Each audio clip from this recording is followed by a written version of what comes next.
Hey, this is Jonathan Kahn and Roy Provarchik, and in this episode, I get free advice from Roy Provarchik without having to pay him anything about how to build my website, my brand, and overall, how do you take everything that you're doing and package it nicely.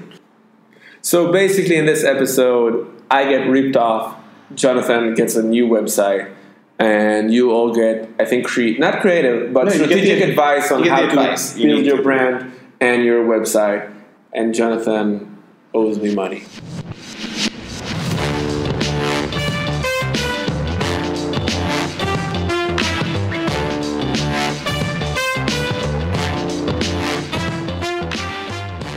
Hi, this is Jonathan Kahn and Roy Provarchik, and you're listening to our podcast that doesn't have a name yet, but just calm down, we'll get to it. Just give you a quick intro to who we are. We are both marketers who deal with creative. One is dyslexic, that would be me. So the other one does a lot more stuff that has to do with words and stuff. Let's think of him as more like if you're a company and you want growth and there was a magical sprinkles that you could put on top, you would just sprinkle him. Sprinkle a little bit of Roy Provarchik on top and you create growth. Roy Sprinkle Provarchik. That was my nickname in high school. I'm sure you got teased a lot for that. Yeah. And I'm a creative innovation consultant, which basically means I'm more creative than the average Joe, and I try to figure ways to do amazing stuff, and companies pay me money to do that. Yeah, that's pretty much it. Yeah. So basically, this is the first episode of our new podcast, which, as Jonathan said, still doesn't have an official name, but when it does, it will be fantastic or horrible. If you have any suggestions, just shoot them out there. I mean, anything's good. This is how we do creative work. People pay us the big money. So basically, this podcast is. So we're both really working with the tech industry. Both work with a lot of major companies. We're not gonna name drop right now, so we're gonna tease it a little bit. But you probably know them, or maybe. And so basically, this podcast is going to be about marketing advice, stories, and conversation around how to do. Basically, we're going to have amazing guests from the industry talking about how they do marketing. We're going to solve some marketing issues ourselves. And basically, it's just going to be a lot of fun and marketing. Yeah, just two guys, two good friends talking out marketing stuff. And you'll benefit from the answers of our messed up process. Hopefully. So let's get straight into this. You know what? So today's episode, this is interesting because I've been working creative in companies, and then I went freelance and I created my own company called Something Else. Do you want to say where you worked before, or you want to keep it here? It doesn't really matter. I worked at Wix and some other companies like that, and generally I was looking to create this. So all the work that I've been getting is all from friends and people from the industry who kind of hear me or meet me and stuff like that. And I decided I have to start creating a brand and a website. Actually, I was given advice that if I ever want to get paid lots of money for just being me, I got to really start investing in the brand. And I was telling Roy, I was saying, hey, could you, check out some of my content that I had, pieced together from people all over the internet. As I said before, I'm dyslexic, so copying is the only thing I can do when it comes down to words. And he looked at it and said, this is crap, which I responded to by saying, that is not helpful. And then he said, "Hey, how about we do this in the first podcast? Let's talk this out, and I'll help you figure out how to brand your company, yourself, your website, and maybe this will help other people out there." Yeah. So basically, the idea is this. I think, well, for me, it's funny that I'm actually doing this because my own company has been around for like a year and a half, working with some massive tech companies, and the website is the only thing I haven't gotten to do. So the only thing that is stopping us from launching the company is the fact that we don't have a website. I feel like there's an easy solution that if I had a bunch of money just laying around and just throw it at some designer and say, brand me. that's what I really want to do. But on the other side, I'm like, no, I don't have a top five. So I have to admit that I've worked with a lot of companies who went through the rebranding process, and I think most of it was really junk. Usually they would bring in a company to rebrand. The company would speak with them for 5 minutes, then go do a whole research about something that's very amorphic or very generic, come up with tons of data that has nothing to do with the company's DNA.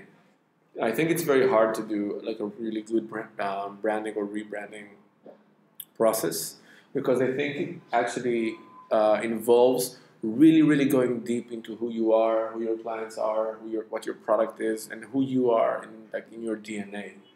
And it's really hard to do this process remotely.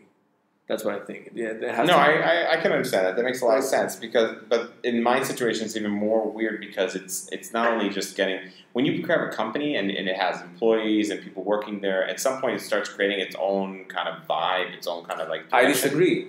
I mean, I think eventually, if you take every company in the world, from Amazon, Apple to whoever, and you strip down like layers of it, the DNA of the company would be the DNA of the founder. Like Apple is more like Steve Jobs has been working, Amazon same thing. Yeah, but Facebook same thing. What he does is the founder, whoever is the person in charge, ends up hiring people who are like him. Like someone actually told me the process of really making a team that's going to make a very unique impact is to take two people, hire them both. Whoever's more like you, keep him on and delete the other one and keep doing that process. And that's how you build a team. So you get these people that are kind of the same mindset that you can kind of train. That's a harsh thing to say. I'm not saying I do it. I would never do that. I'm a nice person. But I'm just saying but you end up hiring people who can believe in your dream, your vision, right? Yeah, but that's a different thing. And then I can have people who are very different from me, but they believe in my way or how I do things. That's fine. No, I get that. That's kind of what I mean. I mean, like when you turn around and say like Steve Jobs or something, and you're saying, he comes in and says, this is important, this is what's important, this is what's important. And the people who follow that continue working in the company. People who disagree with that and don't want to move forward end up leaving the company or... I think it's more complicated. I'll tell you why. Because you don't want to end up with a bunch of yes men. What you do want to have is you want to have somebody who you feel really understands your vision in a profound, deep way. And they can, even when they negotiate with you or talk with you about what the next step should be, you know that you have the same vision. No, I get it. You have the same goal. And different paths to it. So you don't like. I'm just saying that when you have a company of these people who are all like, or majority of the people that are in the area of where you are people that have the same vision for what you're talking about, then you come to this company, you start talking to these people, you'll start to catch on. In comparison to that, when I'm talking about, let's say me, who I don't have a whole bunch of employees, I have an ecosystem, that's how I want to work right now. I can't even deal with the stress of imagining having to pay people money ongoing and know that I'm pushing work in front of them. But generally speaking, I have me and and my process and my stuff, and now I have to kind of get to know myself, which is kind of like things you pay therapists to do and coach. You know, well, but I think branding for a personal brand is kind of like therapy. Yeah, I'm sure it is, but it's hard to do therapy for yourself. So I understand, like, I had a period in, like, when I left Wix and I started off, like, my freelance, I took, like, 3 months and I was just investigating. I have this thing called creative. What is creative? Where does it come from? What does it mean?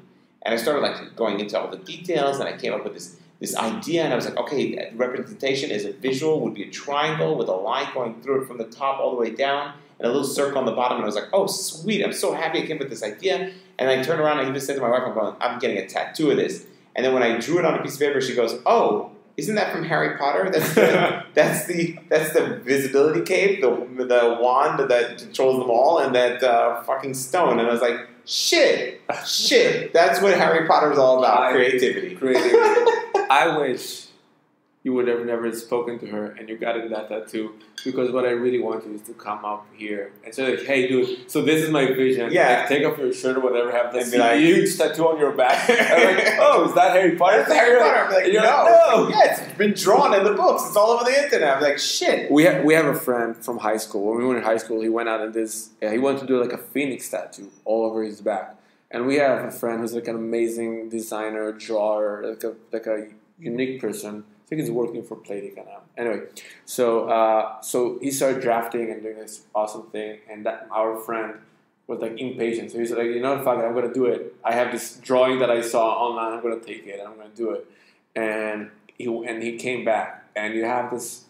First of all, the entire coloring of the phoenix was not like scary red, but more of a shy pink. Oh, nice. and like, you know, when you think about a phoenix coming out of the flame, we think about like arms wide open, kind of dramatic. Yeah. So this one was kind of caping over himself, like oh no, you're not involved. He's a gay phoenix. It's a gay phoenix. I thought you were going to say your friend ended up drawing a phoenix No. that was a hint of a dick or something. No. But what you get is like you get this like crazy muscular guy, like this like dude who's like always trying to do bro kind of guy, Yeah. like a crazy like Butch. toxic masculinity, toxic environment kind of person, kind of Okay, man. got it. He's You know, a the- mutant into like the No, muscular. no, there's like all those there's like guys who are just like yeah, you know. Okay. Anyway, you get those guys, like the idiots who would scream stuff to girls in the street. That kind He's of a idiot. construction worker. Got it. Yeah. And so he kind of takes his shirt and was like, hey, check this out. And like, there's like 12 guys. They're like all fucking like laughing our asses off. Because like, hey, check this out. It's like you see that this pinkish, shy, gay phoenix all over his back. There was a phoenix in the Harry Potter too. Anyway, Yeah, I'm just so I'm glad you, well, I'm not glad you didn't do it. I would love you to have that. Yeah, I know. I'm sure that it would be something that I have to deal with the rest of my life. Like everyone would come up. Yeah, but Harry Potter. I love Harry Potter. Yeah, but you know what? I think think that in 10 years from now, it's gonna be like the same people who have like the the crucifix under like the tattoo, like the Jesus thing. Like yeah. How does that cross. turn out to be bad later on? No, it didn't turn out to be later on. What I'm saying is like Harry Potter is catching up with the Bible Okay, right got away. it. So it's basically gonna be the It same is thing. one of the only books, like series of books I've ever read in my life. So yeah. Yeah. Okay. So okay. So I think I'll start with like the first thing was just off the top. Like my dad turned to me. I was like trying to figure out a name for this thing. I was like, maybe I'll call it like, and I have all these domains that I own until today. And then I had this name. He said to me like, listen, just think why they come to you. Why do people come to you? Why would they go to you over other people? And I came up with something else, and I came with that whole like I thought, okay, I'm obviously going to get somethingelse.com, so I did this something and then el.se. I bought something else, and that was like, and I kind of feel very comfortable with it because it's hard when you go to a meeting and people expect to see something that you're going to deliver to them immediately, and then you find out that I don't want to deliver the average thing. It's like they'll come up and say, oh, I need this. I need this kind of ad. This is what I need, and that's what it is. I'll be like, no, I need to know the impact you want to make, and then I'll tell you how to get there. I'm not going to help you do the same thing everyone else is doing. I'm going to help you do something else. Right. I actually like the name. I think the domain is cool. I think the name is okay, and I also think the names actually almost don't matter. Like you would not be impressed by Amazon, Apple, or Google by their name. You're impressed because of what they've done. No, yeah, well, their stories and their impact, their branding. I get that. Yeah, like I think there's some branding. Like there's some really bad names in the history of branding, but it's usually like very extreme. I think there's a but I think in creative, like the creative realm, it's expected that you come up with something very clever and very. I think not. It was a funny thing because I was actually thinking about how when we start, like we're now building up the startup marketing team and we're building like the marketing around startup. You can't even say that. You know why? Because everything you do is already branded. Like it's so perfectly branded from the get-go. Yes, Startup didn't have a website, but they already had the logo and the beautiful name and all this stuff. Yeah, but eventually, so we're building now like the marketing team for startup, and I lost my train of thought for a second. Sorry, I'm good at that. I suck it out. I'm like one of those Harry Potter things that suck out your soul, like Dementors. Is this going to be a Harry Potter? Yeah, I'm thinking podcast? at this point, now that I had the tattoo thing, it all went into Harry Potter. Good. We're going to have more fans now. Yeah, Harry Potter rocks. Gryffindor. Boom. Anyway, so when I was actually starting, like I'm right now building the content strategy and what we're going to do, we're going to have like a blog and Twitter, LinkedIn, whatever, the whole thing. So I was actually looking at different marketing agencies, and all of the social media digital agencies have such lame social media. Even if you look like at Neil Patel, his social media kind of sucks. I think like his own brand is doing really well, but he has like this Neil Patel digital marketing, whatever. It's not a good Instagram account. The only person who's like bringing his like game is obviously as always Gary Vaynerchuk, but they were also like really not in social up until like a year ago. Like the Vayner social media channels were like really bad, and he was actually talking about it. They're not doing social media as a company. Mm-hmm. His social media is amazing. So, and creative is kind of the same thing. I feel people kind of want to meet you and see that you're creative, but I don't think anybody goes to a website of a creative person or thinking like, oh, everything he does has to be creative. It's like meeting a comedian, thinking everything he's going to say is going to be funny. No, but you do. People think that. People go Yeah, up to comedians but and it's think not that everything way. is- It just And you know what? Like, I understand the pressure that comes with that because I'm also very funny and people expect it to be funny all the time. but But when it comes out this, I'm with you on the sense that my website is a representation of the other side of business, right? it's not not Like, really. In No. my opinion, no. In my opinion, it's supposed to represent. It's supposed to be something that communicates to my kahaliad, which are not creative. Yeah, but Right? no, but so you should think about this the other way around. You should need, as your dad said something smart, like what do they come for? Like why are they hiring you? And then you should think about your website. It's like, what does my client need, my potential client need to say, okay, I want to call this guy. And also you have to ask yourself, what step of the funnel are you actually going to run into my website? There's a big difference if somebody says, hey, you should check out Jonathan. He's like amazing, he has a website. What's his website? Something else. Okay, cool. I go in and check it out. Versus I'm going to Google, say like creative person, funny, Harry Potter tattoo. Yeah, And then I get to your website. It's a whole different funnel. Because basically, if I heard about you from somebody else, right? So, I don't imagine at this point that people will Google. Wait, like that's just not no, something no. I- Somebody like if you're thinking of a funnel, somebody Google's creative advice, creative marketing, and he gets to you. That's a whole different thing than somebody saying. No, I agree. So- but my thing is mostly, I think people are going to come to the website looking for what can I go to my boss and say, look, this is why we're bringing him on. Yeah, but you should think about, okay, so what do they need from you? Like, what's the... They need outputs. They need to know what the outputs are. Okay, so wait. Which is So- weird for me. But it's not that weird because No, I get it. But what you have, like, what I would start with, like, this is not a branding, this is kind of a website structure of how I would deliver the information. So what I told you is, like, you have a lot of creative ideas of how you want to storytell yourself. The problem is that you're the way you're doing your process is you're starting from like the medium you're not good at, or the medium that's not the dominant medium for you. So you're starting from sketching it out, you're starting from writing text, which is actually, as you said, like, that's not your forte. it's the worst part of my Right. own. On the other hand, like, you're amazing in video. So instead of working on like your weaknesses, saying this is what people expect from me, they don't really expect anything. First of all, they want to be impressed. They want to know what they're going to get. But they don't expect a website that looks A, B, C, and D. They don't even know how it's going to look like. So it's really up to you. Now, I would start, first of all, I would start by throwing it all out there in video format.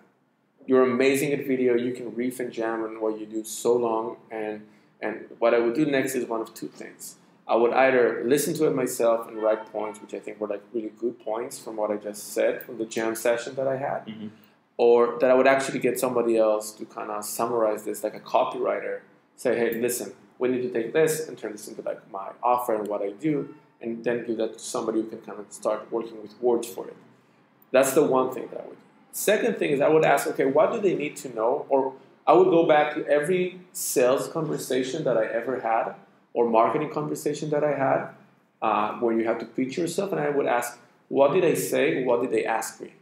So, for example, if every client in the world say, "Hey, can you send me a few of the things that you've done?" So you need to have that. If everybody at the end of the It's interesting that you're saying that because just being the person I am who talks a lot, it's usually, "Hi, nice to meet you. What's your name?" And then everything I say, there's no questions. yeah, but I know. But when No, they I want get to close what the you're deal, saying. I they get it, have yeah. questions. They might. No, I get it. they- It's definitely like, show me some of your work, show me some stuff that you've Yeah, done. like they're sold on you way before because you do the meeting, you bring you. But that actually also is one of my problems because I think that the outputs that end up happening in most situations nowadays, because video is so important when it comes down to media, like marketing and stuff like that, most of the time I come and I do this massive process with them where I get, like I said to you before, I have a client who I do ideation with where I'm sitting and coming up with ideas of how their company's going to look in 10, 15 years from now. And I basically help them understand the vision of what the other companies will look like and how they connect to them and what they do with them. And in the end, they're like, great, now we want to show this to people. Can you make a video? So I'm very afraid that when people turn around and say, show me stuff you've done, I don't have case studies because I'm, again, dyslexic, I don't write these things. But again, you're stuck like in. But I'm stuck on video. That's what No, I'm saying. you're stuck on your own mindset of what they expect and what it should be, versus actually having no limits at the beginning. Thinking, how can I be creative, or how can I actually bring my own self into that? You're basically thinking, I'm gonna try and kind of mirror this to you. You're basically saying, I'm this creative person. I'm like amorphic, or have tons of value I can give, but they want to get 3 things out of me, or they want to see this entire process like in this very specific way, and I can feed like the package. I'm basing it off of what you said. Questions people ask for. Yeah, like they're expecting. They're saying, but show me some of the stuff you're doing, or all these video production people. Let's breaking down for a second, because what they actually want to know, what are the deliverables, right? Yeah. And we're going to get, so the deliverable can be a presentation, script, whatever. So you need to start thinking about like the things they want. You know that your website has to have deliverables. You need to have case studies of things that you've done.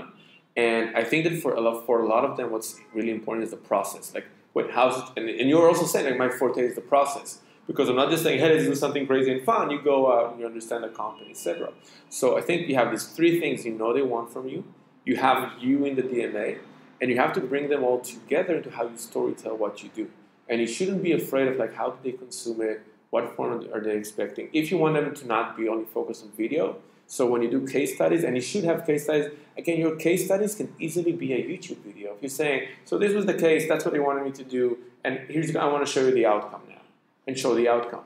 Like, you don't have to do text, or you can hire somebody else to just do the text after you do the video, right? I think, like, you need to, the website has to be this meeting point between what they need to know about you to say, we trust this guy, right? And who you are, right? So what you need to have, the essence of the materials they're looking for should be there. How it's presented to them, that's like your thing. So I saw like the references you've sent me, all kinds of examples of what it should be, or what.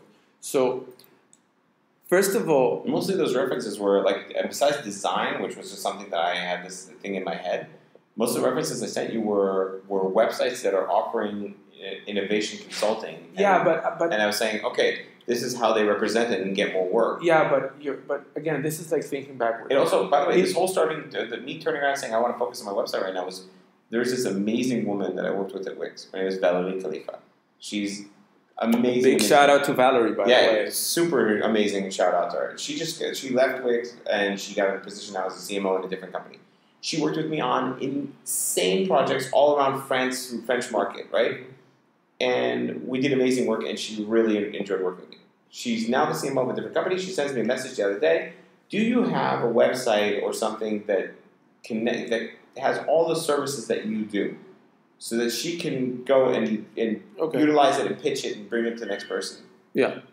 So that's where I turned around. I was like, okay, this is what I'm missing now. I'm missing this thing that uses terms that I don't like to use and presentations and things that I like to do. But again, you're coming up. When I work on a product with a company, I always try to understand where's the problem that they're solving and what problem that they created and now they're trying to solve it. So, for example, if you create a feature that nobody asked for and then you try to solve why nobody's using it, then you're not really solving the problem your user had, but you created your own problem and now you're trying to solve your own problem you've created. Yeah. And you're going to that step where, like, there's no problem of, like, what are the terms you should use. That's a problem you kind of inflate on yourself. Because, like, nobody has to think about creative innovation consultant. Those are not must-have words. Those are things that you had ideas of. Somebody told you them. You got hooked by them for a while. But if now they're limiting you, then set them free, right? It's not like some industries have, like, very specific jargon which you have to use so people understand what you do. If you're a UX designer, for example, you have to use UX designer. Why? Because somebody's searching for that specific role. For you, basically, it's like bringing the creatives in, right? And the creatives can mean a lot of different things. And what you need to show is that it means a lot of different things. And eventually, basically, the way I see this, again, like, this idea is what you basically just showcasing who you are. And you have all the tools that are available online to do it. So you can do the video, you can do like a website where you slide and things happen. You don't have to limit yourself to expressions and things people know, because eventually, by the way, your clients don't really care about that. And I can be like 100% assure you that we basically come and say, hey, we do A, B, C, and D, and they say, oh, that's amazing. We need this and this. Do you do that? And we just basically said that. That's like that's in the title. Like, yeah, okay, I just didn't know what it meant. And I'm like, social media man. Like this, like we wrote SEO, we wrote like kind of data analysis. You know, like we do A/B testing. Of course, we do A/B testing in our A/B testing product. It's part of the name. But they basically usually come up and will say like, hey, we need somebody to do this and this. Do you do that? And you just have to be able to answer, yes, I do that with your content, right? So if nobody knows what an innovative consultant is, also like, do people when they think innovative consultant, do you think creative? So like for me, it doesn't match. Because like innovative consultant, I would expect this like somebody who sits down like somebody who works at Google X. I'll tell you what happened. So I spoke to someone who was kind of like me, and what they turned around and said was this. They said when people approach creative and all these other things, they say we want someone out of the box. Mm-hmm. But the problem is that they need someone in a box that they can determine and have the skills and understand exactly what he's going to actually deliver. So what I want would be a situation where people bring me in and they say, "Yo, just look into everything." What's the main value? What's the main value you think you're providing companies? You work with Wix. You've done campaigns with perspective. I think perspective would be the word that I say.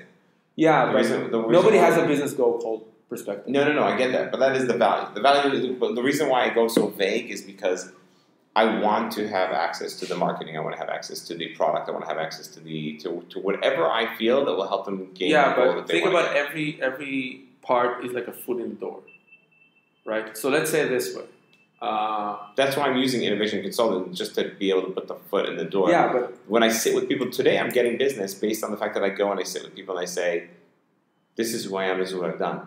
And people go, "Sweet, I want to do something with you," and then we figure out what to do. Yeah, but they don't buy in the innovation consultant. They come up with you tell them. No, they're just cool with all the different things because it's all kinds of different projects from all kinds of different ways and different directions. It's mostly about turning around and helping figure out what people actually want to get, which is like the 5 times why thing, by Toyota, whatever it was. Yeah, but eventually go further down the road. The reason they do the 5 things, they then do creative, and the reason they like your creative so much because it's fun and it works, right? Most of you creative. Yeah, but I think it's also because most of these people lose the vision of what they want to have. And I just have the imagination to get there. That's the reason working with you is different than working with so many other creatives. But if they would work with you and they would get this amazing experience but no results, you're not going to get recommended. Maybe you are because like people will be like, "Oh, we love this guy. He's amazing as a person." But when somebody say, "I need to have a really good campaign," they're not going to think about you. They're going to think about the other one who brought them like the successful campaign that brought leads, said HR, whatever they want. No, I get it. So you basically have to distinguish between like this is the main benefit that I give you. I basically do like I kind of have this creative solution that brings in like results. It's a bad copy, right? So I get it. And then where you build this entire thing is like this is my process. This is why I do it so differently. This is what it means for me. Right.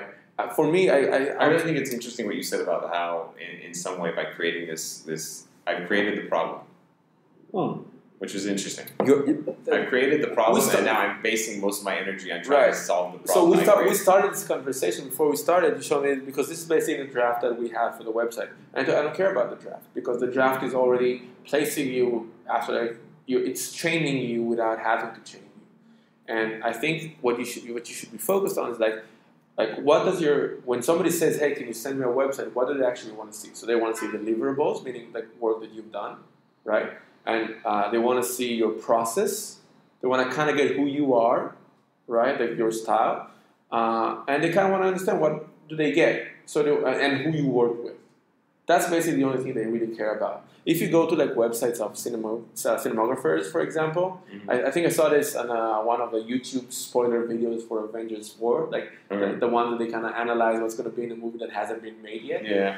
And he basically showed like a website of the guy who I think was a co-producer or whatever, not the Russo brothers, like someone in the team. And he basically just adds like he called it like Avengers Endgame, whatever. But this is like the worst designed ever website. It was just like a blank HTML page with like a list of shit that he's done. And everything is impressive, but it's just a list of things that he's done.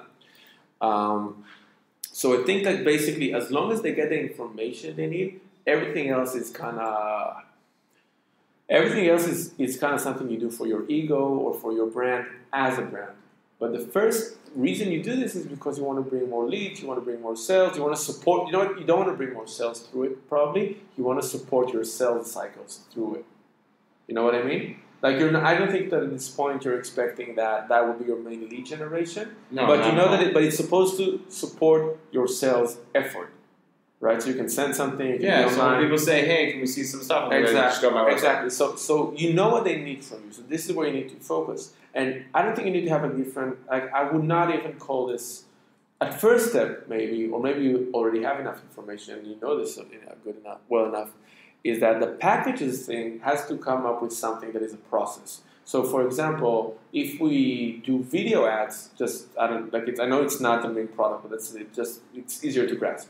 So you can, hey, the package is a video product. What we do is this: we do brainstorm sessions, which include A, B, C, and D. We get a script, we get a draft. I work with the production team. We get it done. They just have to know what is that they're getting. One of our main problems as a growth agency, which is like one of the dirtiest buzzwords by now, is that you would say, yeah, we do growth for startups, and they say, yeah, but what does it actually mean? What do you do day to day? And we had to break it down eventually. Like we look at your data with our data analyst, we build your data infrastructure, we build up the growth team in your company, which is based from a designer, engineer, blah, blah, blah. You get like one growth meetings a week. You're going to get an ongoing consultation from us and getting your team to do the A/B testing, make sure everything works, blah, blah, blah. So the packages should be built on deliverables, not on skill set. You know what I mean? So if basically you're doing a package like a TV ad or whatever, then do it. But if your entire thing is that people come to me without knowing what's the deliverable they're going to take, they come with a problem saying, we need better content to do better HR, for example. We want to bring in more developers. We want to do like a crazy campaign for that. And you don't know how to package it yet because you don't have enough data to understand what people are actually asking from you. So talk about the process. Talk about like the various kinds of deliverables you've done. So it can be scripts, it can be overlooking the entire production process, and basically building the process into your website. That's the most important thing. My best way to build landing pages that convert is like an SEO title. Yeah, my best way to build landing pages that convert. How we changed one title and we sold our company for $1 million. No. So is that I usually, if it's a SaaS product, I would go to the sales team and customer success team or customer support team. Depends if your startup was like founded after 2014 or before that. And I would just say, what are the main problems that people ask you about the product? What are the main issues? Answer the questions before they're asked. Right. And then I just said, okay, so so we have the premise of what we do, right? And then we just have to start answering questions. That's the whole thing. Yeah. A good landing page is basically answering the questions. So you know the questions. Like, hey, who are you? So that's actually good. So if you were to sum, if I'm going to sum up like the advice that I got here, right? One is the same advice that my dad gave me. So yeah. And he's good. Your dad is good. Yeah, my dad's like this PR marketing genius. Yeah. So, but he just doesn't have time for me. Anyway, so it's easier to get a meeting with you. But it's to turn around and say, take the questions that you've been asked by people, take the things where people want to actually hire you and they're looking for a way to do it and they're just saying, hey, give me the tools I need to hire you. Take those, answer them on the website.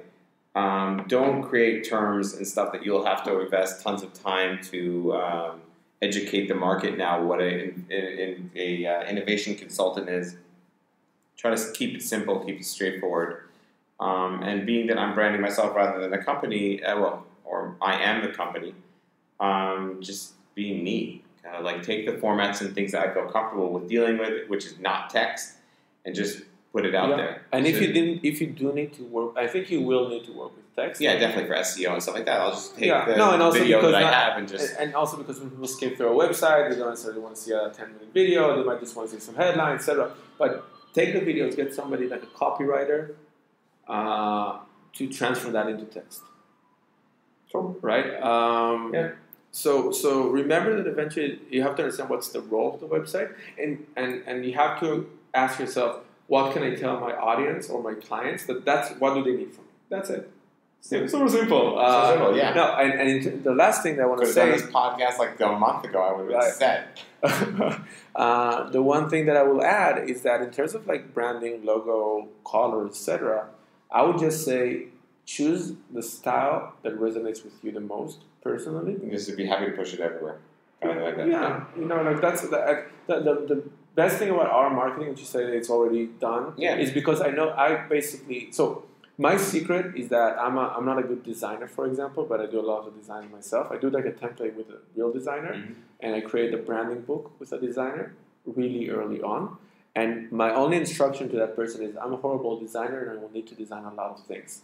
Every element, like we need to focus on elements that I can easily duplicate, and wherever they'll be viewable, it will easily be resonated with me. So, for example, by having the Roy Kovacic with a signature, for example, then it easily becomes unanimous because it's my signature. You see it and you just get it right away. Also, like a signature. So you find yourself in like the supermarket signing things. Roy Kovacic, I watch your vlog all the time, and I go, stop it. It's my signature. It's not the logo. It is logo. Do you know? There's a story. You know that the artist. So there was a crazy story about him that when he would go to places and like eat expensive meals or buy expensive things, he would basically ask to always pay with a check. So because he knew that most people would rather not cash in his signature, nice. They would rather like sell it later on or whatever because it was. That's cool. Yeah, that's. Or one day everyone cashes a check. Yeah, I think he died poor. I'm not sure. Yeah, exactly. Anyway.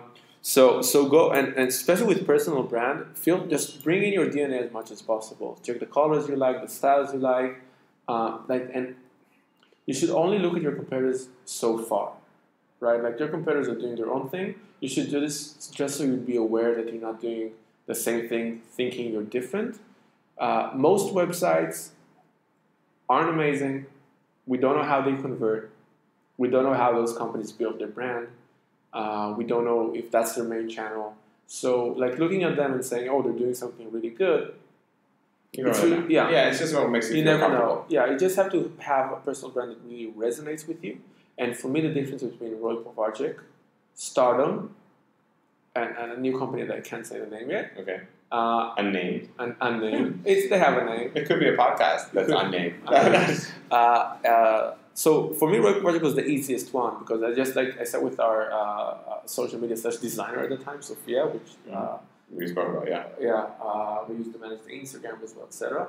And she basically built like this filter for me on Photoshop, the greenish filter thing. Yeah, makes all your stuff look the same. Yeah, the green thing, by the way, was just like she was like saying, "What color do you want to use? What do you resonate with?" And I was like, "I don't know." And she basically took off my glass and said, "You have green eyes. Let's go with green." Nice. And then she took that and said, that doesn't work well. But let's just tweak the color a little bit, and we stay with the green." And I get brown eyes. That's shit on everything. I'm not doing that plan. So that was like the thing, and for me, the signature is by the way like a mental hack because the signature is so personal that it has different emotional impact on other people. Like it's automatically private. It's automatically from you, personal. Yeah. But never mind. Just think about the elements that you can use later on, like a logo, whatever. That you can just use a lot, and that will be like your main brand visuals at the beginning. Yeah, I pretty much did that. I already started looking at the fonts and the design styles that I wanted for my logo. And the only thing I really want for my logo is that inverse logos that I told you about, where you have the hidden messages inside, like FedEx has the arrow and their logo. Paul is dead and all that. Yeah, like all this. I just running on these hidden messages. I'm like, I'm not paying for that right now. Okay. So I hope. So first of all, I feel like this helped me. I know that I'm gonna like re-listen to the own podcast and write down notes. I hope this helped other people. I hope you guys enjoyed. If you have any questions about what we discussed in this episode, or just comment, or I think there's a comment section. We still don't know. I don't think there's a comment section, but just write us. Like write us, and we'd love to hear from you. We'll come up with a more organized social once we have a name. But generally speaking, let us know what you think. We'd love to hear from you. We'd love to hear any thoughts, even if you think it sucked. Just write that, but then write a little comment underneath that says why it sucked. That would be really helpful. Right. And if you loved it, again, just force everyone to listen to it, including your grandma. And because this is like a totally new podcast, the thing that would help us a lot in terms of like growing it a little bit is if you subscribe. That's number one. Second, if you rate it, like a good rate. If you do Yeah, one. if it sucks, don't rate it. You know Yeah. what? Like, just take your finger off the mouse. Just move away from the mouse. Yeah. Don't rate it if you didn't like it. Or don't tap the screen. Yeah, right? don't tap. Just, you know what? Sometimes you don't tap. If you didn't like it, turn off your computer. Yeah. That's what I would say. Yeah, don't. But if you loved it, like, I don't know how many stars. I'm guessing it's 5 stars. Just 5-star the shit out of it. Like, Yeah. just throw as many stars as you and can. then after you throw all the stars, then send this to one person you think really needs it right now. I don't want you to send it to spam your friends. If there's a person you think is like in a creative rut and he just kind of needs an idea about his brand, starting a new business, building their website, like a Squarespace fanatic, whatever. Yeah, you someone. just send it to somebody that this can bring value to. And if it brings them value, you want to hear from them too. So, and also it might bring them value, and then they'll love you more. So that's always a plus. Yeah, like most of your relationships are kind of mediocre. But anyway, with our podcast, you could have true friends who really appreciate you. Yeah, this is what our podcast is about. It's about getting real love. Yeah, that's what it's all about. All right. Thank you so much, and we'll see you in the next episode. Cool.